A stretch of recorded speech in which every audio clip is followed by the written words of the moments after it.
Hey guys, this is Joseph from Jouleconcepts. I'm excited for this last tutorial in this series. It's taking a bit of time to complete, but I'm finally happy this is the final one. And this is what everybody has been waiting for. And in the previous tutorials, in the previous videos in this series, if you haven't checked them, I would suggest you go back and watch all the videos before coming back to this and continuing this. Alright, so in this tutorial we're going to just we're going to create a texture for this creature, the fleshy texture that looks more like the guts and flesh like. That's what we're going to do. So the first one we're going to do, so I'm going to be fast anyways. In this tutorial I already have some values that I've created or that I made up, so I'm just going to be inputting the values, just changing some of them, so just for you to know that. So I'm going to create a new material, go to the object that I want to add this material to. This is it there, so I'm going to add this to this object. So once I have this object, I'm going to call this flesh, then I'm going to double click this. Alright, so I'll start everything. I'll start in my color channel. So in my color channel, what I'm going to do is I'm going to stock up textures in my layout. So in my layer, so I'm going to create a layer. So click here, go over to layer. Once you create a layer, you're going to have this. So just click on this image, you have this. So the first texture I'm going to have in my layer is going to be just click on this, create a noise texture. So once you are in your noise texture, so the first thing you're going to do is go into the noise texture, change this texture to kernel. And kernel, by the way, if you don't know how this texture looks, just click on this arrow here. You have all this texture, they are visual representation of the texture. So kernel can be used for vein effects. So if I right click here and open this in a new browser, so you can see it more as I'm changing everything there, so you'll be seeing the effect more here. So you can already see the effect that kernel does. It gives you all these wavy lines, and which can be used for creating veins and all that. So once you go over to this, and for the color, I'm going to click on this first color. I have some values that I've set already. So my color 1, I'm going to start with 37. Go to the second, go to the saturation of that hue, and the saturation is going to be 36, and the value is going to be 100. So I'm going to click OK. So I'm going to have that. Then for my color 2, I'm going to have 11. Tab to go to the next section. I'm going to have 56. Tab, and I have 57. So I'm going to close that. So now you would already see the effect you're having here. Okay, so once you have this effect, the next thing is just come down to the global scale. I want to scale up this to 400. So I have this effect here. Then once I have that, then I'm going to go to the lower clip, increase this lower clip until I have any significant value. What I'm trying to do is just to create a contrast between them, between the two colors, so you see more of this information. So this one I'm going to bring down maybe 50 or 51, and because of the contrast that I've created, you can already see this thing changing from the just for this two keyframes, or sorry, these two values that I'm changing here. I'm already seeing an effect on this object. So once you have that object set, then you also, I still want to push this value, so I can just go to the contrast, give it maybe 40 and all that. So this furtherly squishes and the whole thing brings more contrast to it. So this is the effect I'm looking for. I don't want the whole thing getting, I want to have a definition of different definition between this. So because this color is going to be my main color, I just want to have some line information then I can just push up the contrast until I have this taking over it, so you can get the idea. So I said I use 40, but we can, I think, let me see what I have here. I think this is fine. 35. Still do not want too much of that, so I still want to have information on this. I think 35 is okay. So once you're done with that, I'm going to go out of the stack, then create another layer. So if I go to this shader, create noise layer, so I'm going to have the other layer here. So this noise layer, I'm going to go into this noise layer. For this one, the kind of noise I'm going to look for is blister turbulence. So if I go to this, I have blister turbulence. So for this blister turbulence, I'm going to go to the scale from correct, change the scale up to 500. So you have this. So once I have the scale changed up, I'll go to the lower clip just like I did for this other one. So I'll change the lower clip to 21 and higher clip to 64, and I have this. Then I'm not going to do anything on the contrast, but what I'm just going to do is just try and get a very good seed value, so you have the information here. So I think this is fine. If I'm okay, I think this is okay. Then talking about the color, then I'll go over to the first color, then change this to, I have 0, 0, and I have 100 here. Then click OK there. Then for the second one, I'm going to have 17. Sorry, I'm going to have 1173. Then I have 42. Then I'm going to have this information here. All right. So it's trying to create this. So you have this already. So once you're done with that, I'm going to go out of this. Then for my first color, so let me just double click and call this kernel, and go to this one, make it B turbulence. So I know what I'm looking for. B for bleach start. So for my first texture, I want to add those two textures together so I can have a good result. So I'm going to multiply the first one, which is the blistered, over the kernel, so you can start seeing the points of the blistered. If I hide this, see what's happening. So I'm having this kind of color, intense color, like a bone, and because of this, I don't want to have too much of this. I don't want the intensity to be too much, so I would want to scale down this value to significant value until I see what I think I like. So this is not so much now. So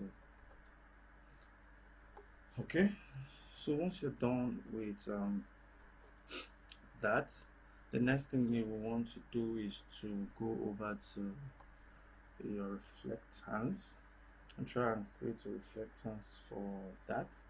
So I'm going to delete what I have there.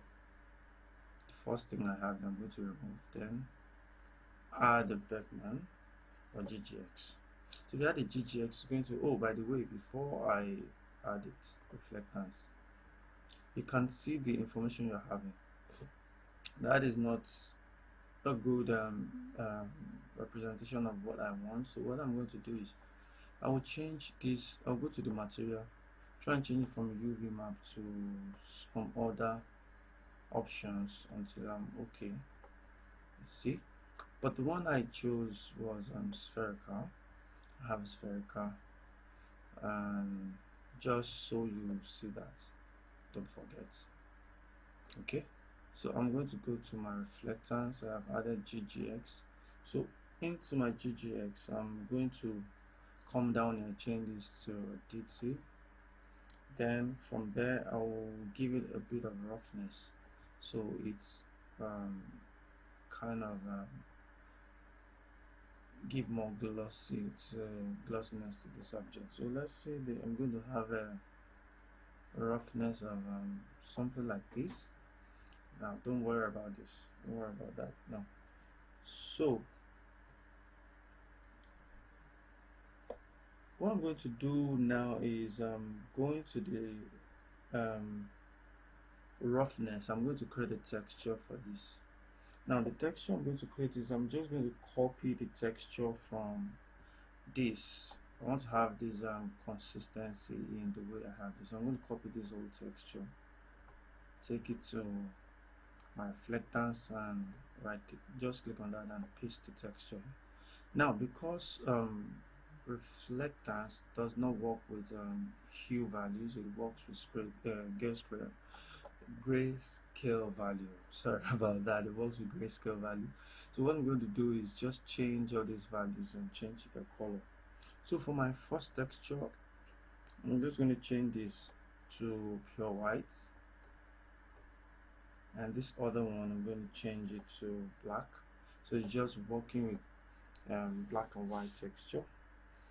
Then I will go back to my second color, change this also, so there's going to be white and black, so that I have this. So if I go out, I'm going to have this set. So what I'm going to do is I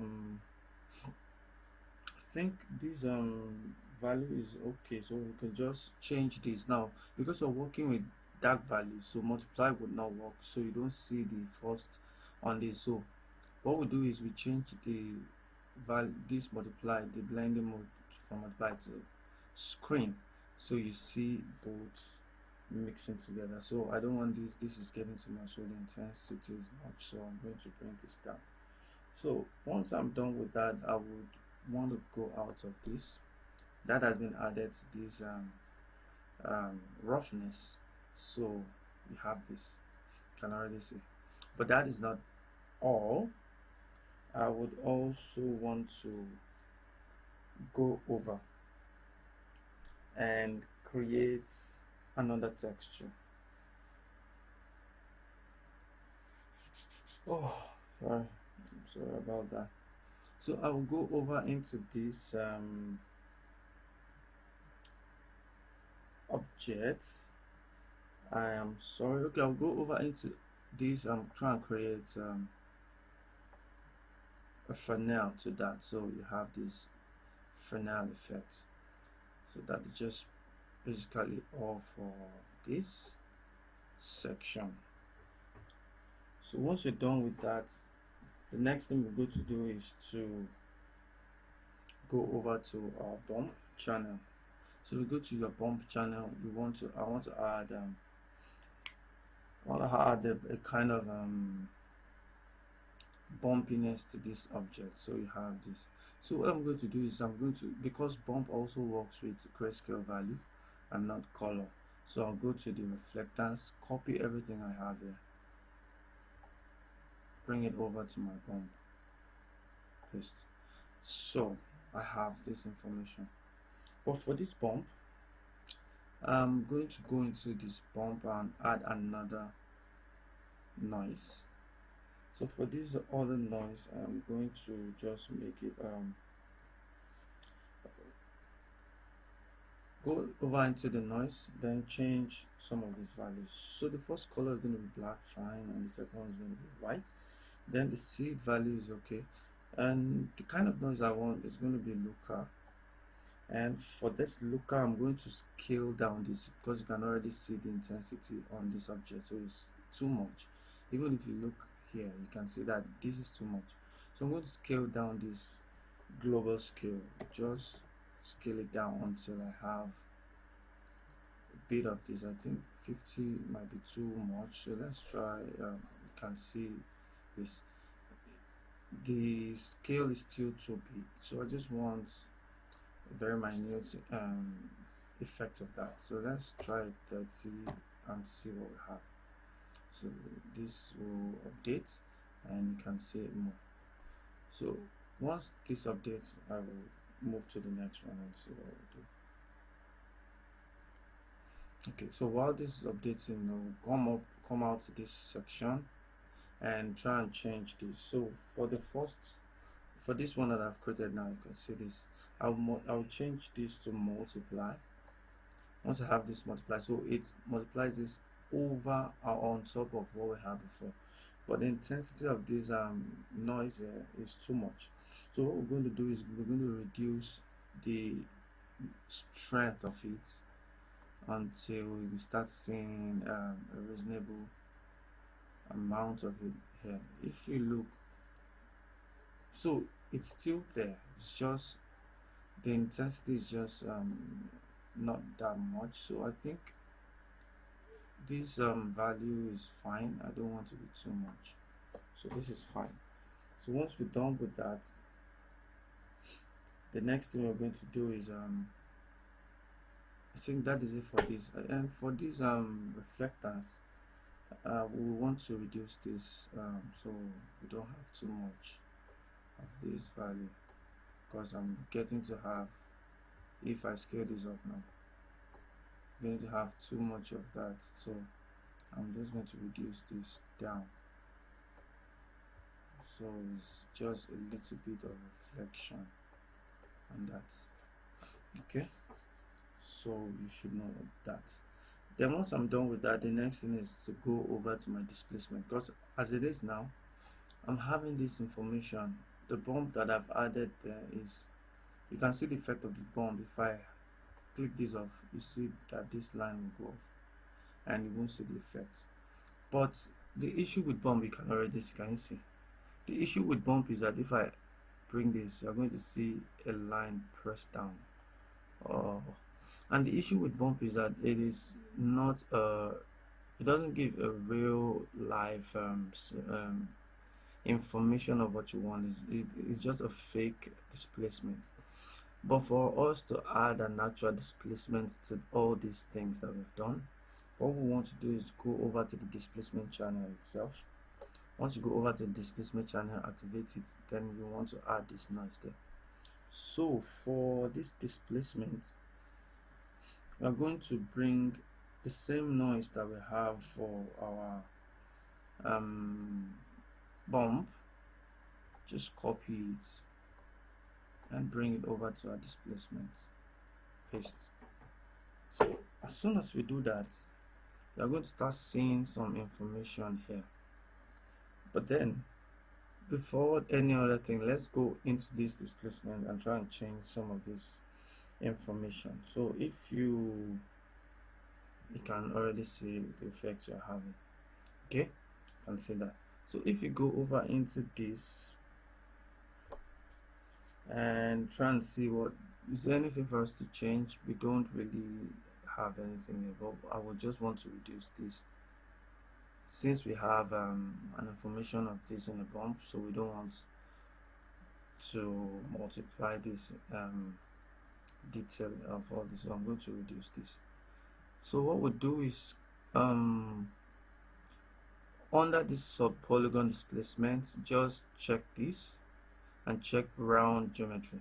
Now what will happen is that your polygon will be furtherly subdivided 4 times.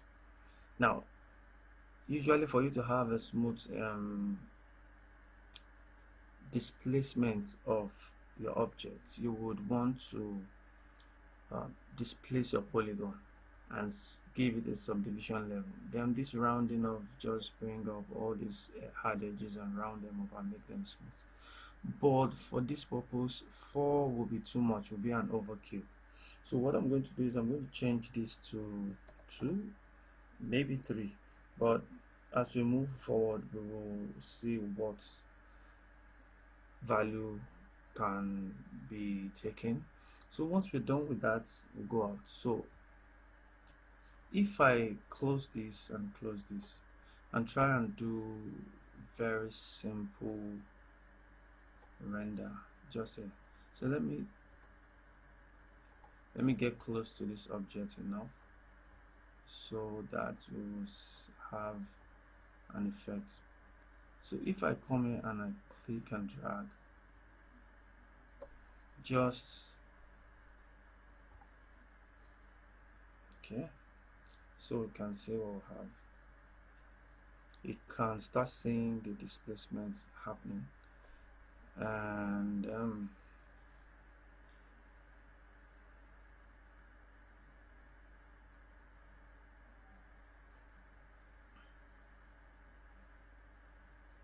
So you can see this.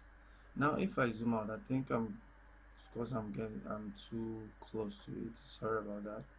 And if I do another render somewhere here, that will help us to know if this value is too much for our displacement, then we can reduce. And also will also help us to know whether to increase the subdivision level in displacement value.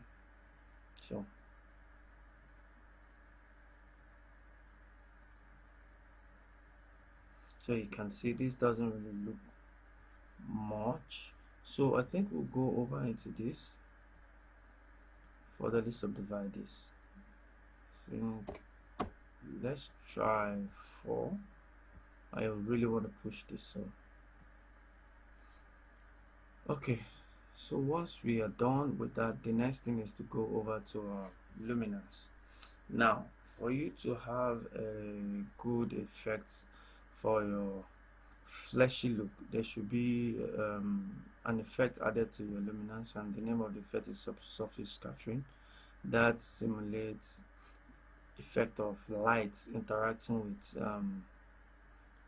a fleshy object. Actually, if you put a torch on your hand and you look through, you're going to see kind of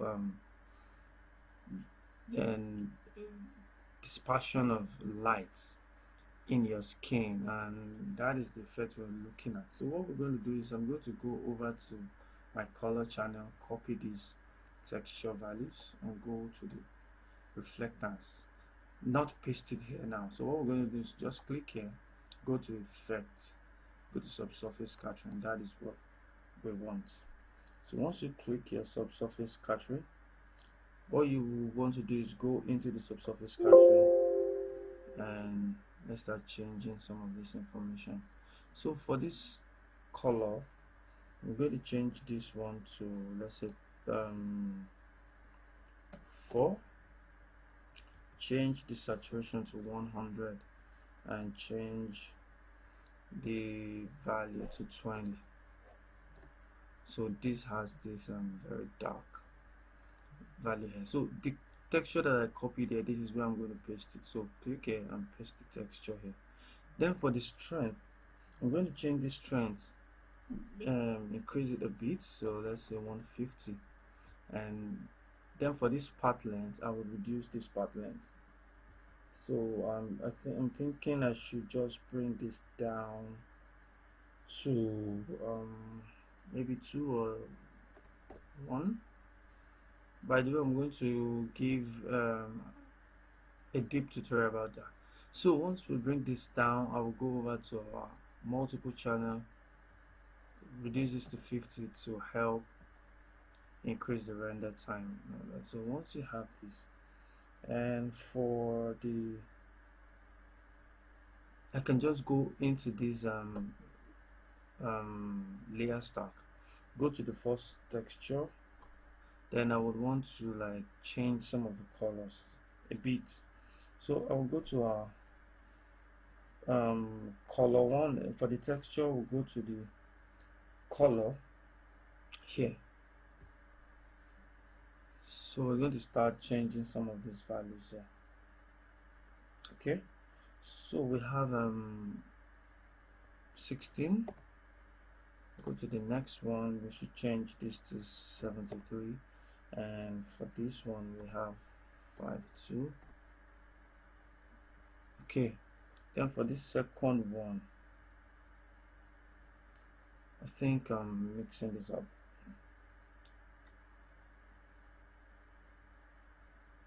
Okay, I'm mixing this up, so I'm going to undo this. Alright, so I will just want to push this a bit, so I think it's 16, and let's try 50. It's just to have, yes, just to have this difference in this. So I'm going to go back for the second texture here. I'll check this. This should be 6431 and 100. That is fine. Then for this second texture, this is going to be 16, I'll have 62, then I have 78. So it's just to push up this contrast, and we have this. Alright, so once we're done with that, and I think that is everything I did for this stock and all the layers. So what we're going to do is try to start checking at this information. So I'll go over to my camera, try and check some of these things. So if I click here and drag, I'm going to try and check what we have. Sorry. Okay.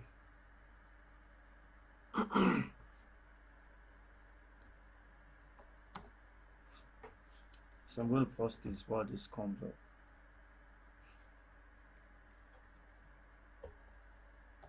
Alright, I forgot to change my setting here. So in my setting, I will just bring this up 300, and for my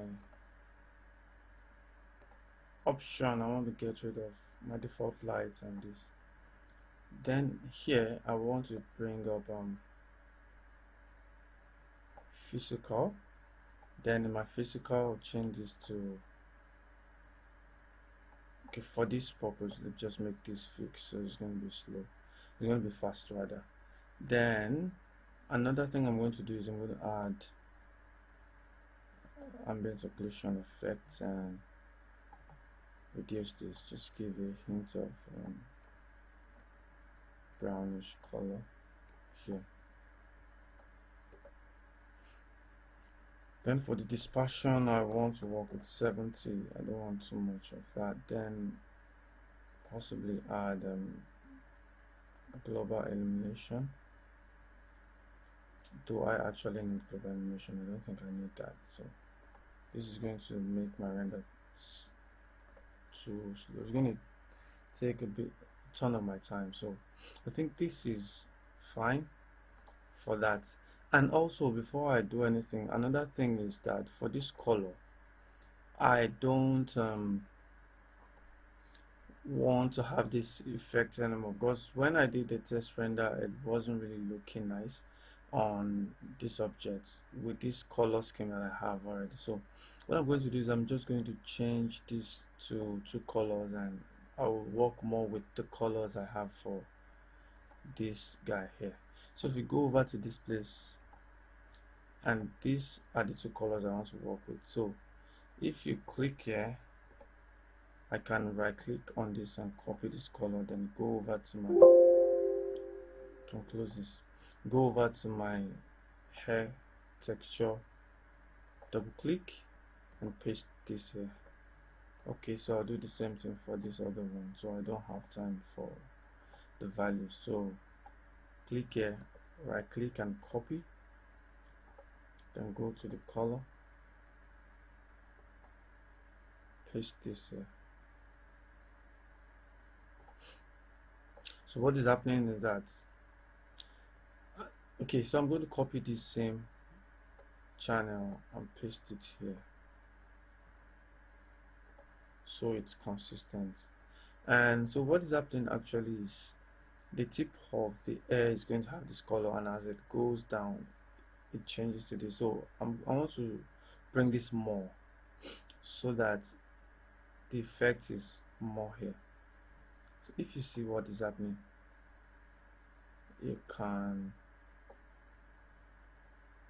see what you get. So I think I should get rid of this first off, so you can see this. You can see now.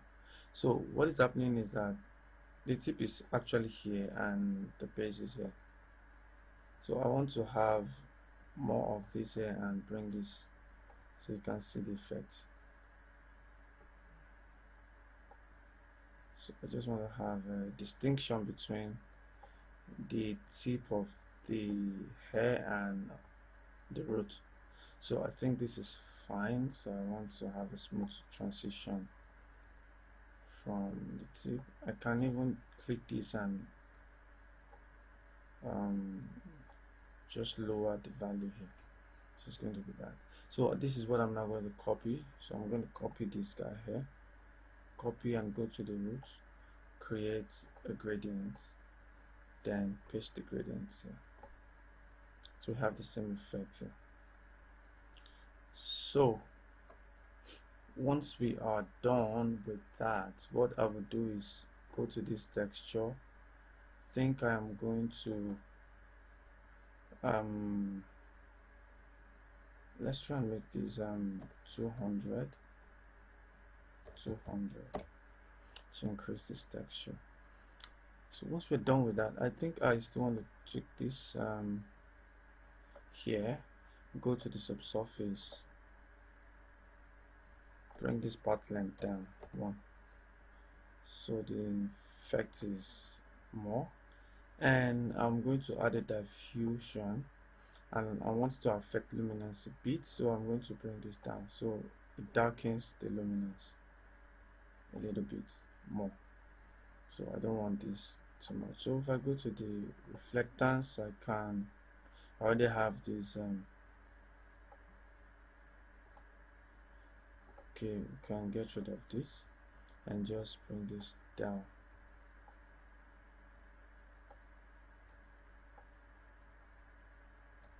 Alright, so we have this. Oh, by the way, I'm sorry for bringing this tutorial out this late. I had issue with my system, so I had to get it fixed. So I had to upgrade from Windows 7 to Windows 10, so most of my files were missing. I'd start getting them, so that's why some of my files, and all of my files rather, are not seen here. So that is why we have that. So I think I'm going to just come here, change this. I want to start doing some settings, final settings. So this here, and for my blurriness, I'm going to change this to 4. Subsurface, I think I would have 3, since I have that. Then for my ambient occlusion, I think that is good. And this, I think I am fine with everything I have here, with the exception of this can actually be done later also. So for this, I will want to lock this ratio, and for this tutorial purpose, I'm going to have a lower resolution render of this, so it doesn't really take much of my time. Then I want to also activate the hair. Now for this hair, I realized that this is kind of too small, the length is small, so I'm going to increase this to, let's say, 40 or even 50. Now don't mind this value, don't forget we've added bend, curl and twist, so the whole thing is going to curl and twist, and the whole thing is still going to crumble on itself, so it reduces in height or length. So that is that. I think I am fine with this, so I'll just do a render to picture viewer, then I'll pause this and be back. Then we'll see anything we're going to change, then we change. Alright, so do hold on for me and I'll be back. Alright, so this is what we have, and sorry, I went back to get rid of to hide the 4 for a moment, and also to stop the subsurface capturing of these creatures, just for me to have a fast render. It was taking too long. Now the first thing is, notice that the effect we're having is being inverted, and for me to correct this, what I'm going to do is come over to this texture, go to the displacement. Instead of me having 100, I'm having this, instead of it being pushed in, it's coming out the vein. So I'm going to bring this to -100, and you're going to see the effect we're going to have. So instead of us having that, I'm going to have a different effect or inverted effect. So what I'm going to do is I'm going to render this, and so we'll see the other effect we're going to have. Okay, so you can see this, so we should have an inverted effect of this here now. So just let's hold on while this comes up. Alright, so you can see the difference now. This was the first render, you see that, and just changing that value, you have this. inverted effect, and you can see what this is bringing up for us already. So what I'm going to do, I think this is fine for me, and I'll just go over to adding this luminance so I can have my subsurface capturing back on that. Then for my 4, I'm going to add back my 4 and do another render. Then I'll be back. Then we'll see how to go whether to create our final render. So let's just have this with the 4.